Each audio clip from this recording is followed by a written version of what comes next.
Hello everyone, आपका अपना channel DPS guide में स्वागत है।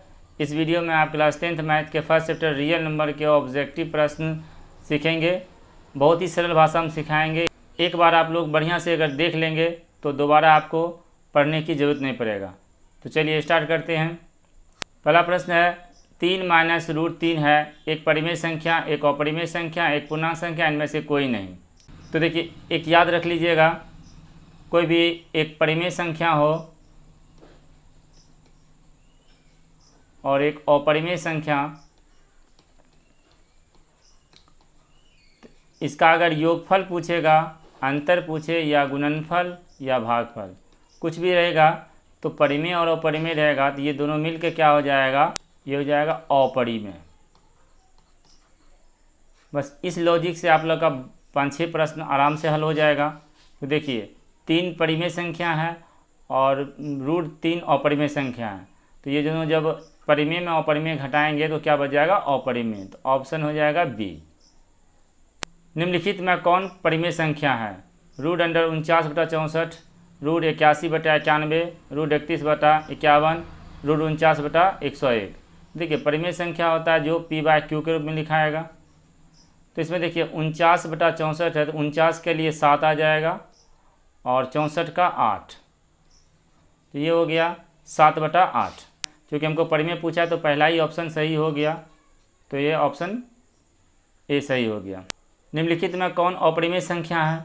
फिर अपरिमेय संख्या कहा है। देखिए, रूट 36/64, रूट अंडर 1/81, रूट 3/5, फिर माइनस 9/√49। तो देखिए अपरिमेय कहा है, तो अपरिमेय p/q को नहीं लिखना चाहिए। तो ये देखिए 36/रूट अंडर है 64, तो इसका आ जाएगा 6/8, तो ये परिमेय हो गया, तो ये ऑप्शन नहीं होगा क्योंकि अपरिमेय पूछा है।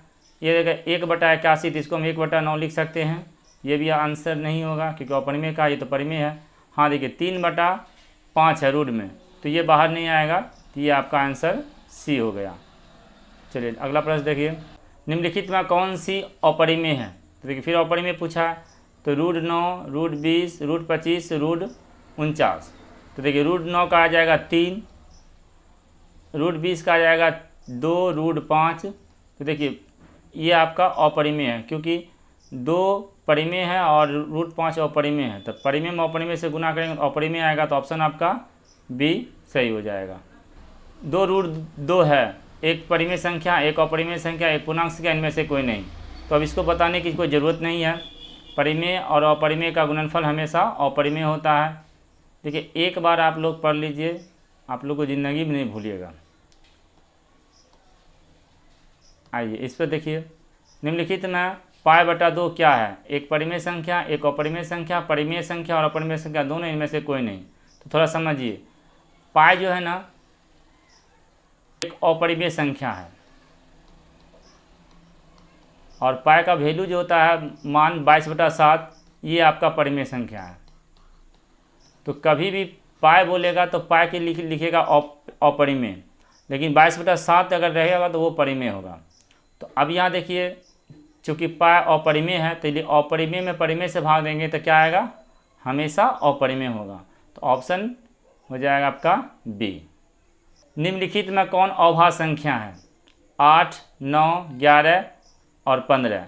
देखिए अभाज्य संख्या कहते हैं वैसी संख्या जिसका गुणनखंड एक और स्वयं के अलावा और कोई दूसरा ना हो, तो वो अभाज्य संख्या होता है। देखिए 8 में क्या है, 1 और 8 के अलावा इसमें 2 से भी कट रहा है और 4 से भी, तो ये भाज्य संख्या हो गया, तो ये आंसर नहीं होगा।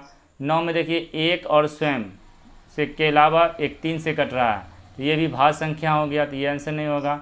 हाँ 11 में देखिए, 11 में 1 और 11 के अलावा और किसी से नहीं कट रहा है, इसलिए ये अभाज्य संख्या हुआ। ऑप्शन सी होगा आपका आंसर।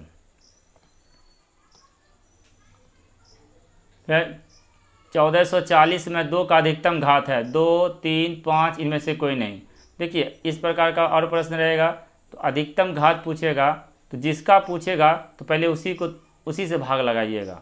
तो पहले इसका अभाज्य गुणनखंड कर लीजिए। तो देखिए अभाज्य गुणनखंड करते हैं, 14, 40, तो ये 2 से लगाएंगे, क्योंकि 2 का अधिकतम घात पूछा है तो पहले 2 से लगाएंगे, तो ये जाएगा 7 दूनी 14, 720 हो गया। फिर इसका 2 से लगाएंगे, आधा करेंगे, ये हो जाएगा 360। फिर लगाएंगे 2 से तो 18 दूनी 36, 180। फिर लगाएंगे 2 से तो हो जाएगा 90। फिर लगाएंगे 2 से तो हो जाएगा 45। चूँकि 2 का पूछा है तो और बाकी इसमें 5 से 3 से लगाने की कोई ज़रूरत नहीं है। देखिए 1 2 3 4 5, 2 पर पावर 5 आ जाता है। अधिकतम घात क्या है? 5। तो 2 की घात क्या आ जाएगा? 5। चलिए नेक्स्ट प्रश्न देखिए, निम्नलिखित में कौन परिमेय संख्या है? √3, 2 √2 बटा √2, 4 + √5, √6। देखिए इस बार परिमेय कहा है तो परिमेय √3 तो अपरिमेय है तो ये आंसर नहीं होगा। इसमें देखिए √2 और √2 कट जाएगा तो ये आ गया आपका 2। तो 2 की चूँकि परिमेय संख्या होता है। अच्छा, ऑप्शन आपका बी हो जाएगा। अब सी में देखिए ये 4 परिमेय है और √5 अपरिमेय है, तो परिमेय में अपरिमेय जोड़ेंगे तो अपरिमेय आएगा, इसलिए ये आंसर नहीं है। और √6 अपरिमेय, तो आपका आंसर परिमेय क्या हो जाएगा? Option B.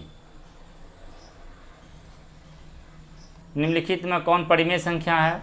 √7, √2 बटा √5, √3 बटा √7, √75 बटा √48।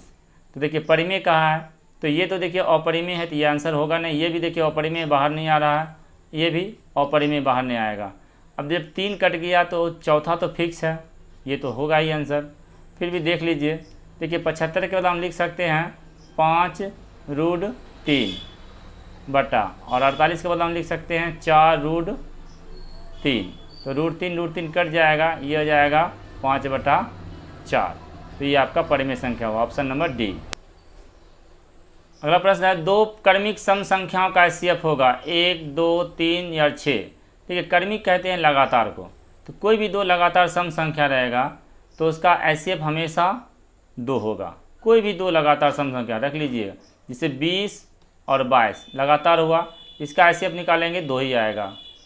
30 32, इसका HCF क्या आएगा? 2 आएगा। तो कोई भी लगातार 2 संख्या लेंगे सम संख्या, उसका HCF हमेशा 2 आएगा। निम्नलिखित में कौन परिमेय संख्या है? 3 √3, 2 √2 बटा 3 √2, 2 + √5, √8। तो देखिए इसमें परिमेय पूछा है तो ये अपरिमेय हुआ। 2 √2 बटा √3, तो देखिए इसमें ये कट जाएगा तो ये आपका 2/3, ये हो गया आपका परिमेय, बटा के रूप में आ गया। चलिए, 2 या 2 से अधिक अभाज्य संख्याओं का मौसा है 1 2 3, इनमें से कोई नहीं। देखिए 2 और 2 से अधिक अभाज्य संख्या, तो अभाज्य संख्या का मौसा हमेशा 1 होता है, तो इसमें आंसर क्या आ जाएगा? 1। 2 परिमेय संख्याओं के बीच अधिकतम कितनी परिमेय संख्या हो सकती है? 1 2 3 अनंत। तो 2 परिमेय संख्या उसके बीच में अनंत परिमेय संख्या हो सकती है, ऑप्शन क्या हो जाएगा? डी। अब निम्नलिखित में कौन अपरिमेय संख्या है? अपरिमेय पूछा है तो देखिए ये हो जाएगा 64/36 का बदलाव आ जाएगा 8/6। 81 का आ जाएगा 9,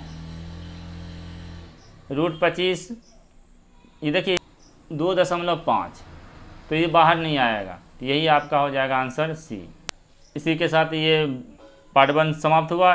इसके बाद आप लोग को पार्ट 2 लाएंगे और चैप्टर वाइज पूरा A to Z 15 चैप्टर है, 15 चैप्टर का इसी प्रकार पूरा बता देंगे।